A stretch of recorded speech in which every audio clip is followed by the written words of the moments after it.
রাত 12টার সময় যখন আমরা বাড়িতে ফিরছি তখন এত কুয়াশায় ভরে গেছে রাস্তা। চারিদিকে শুধু কুয়াশা আর কুয়াশা, কোনো কিছু রাস্তার আশেপাশের জিনিস দেখতে পাচ্ছি না, এমন পরিস্থিতি তৈরি হয়ে গেছে।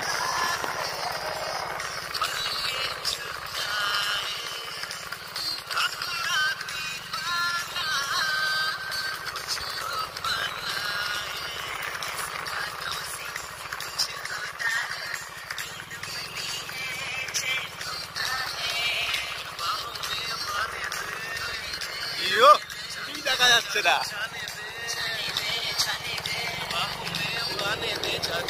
যেমনই পরিস্থিতি আসুক, লাইফটাকে এনজয় করা দরকার, যতই কঠিন সমস্যা আসুক।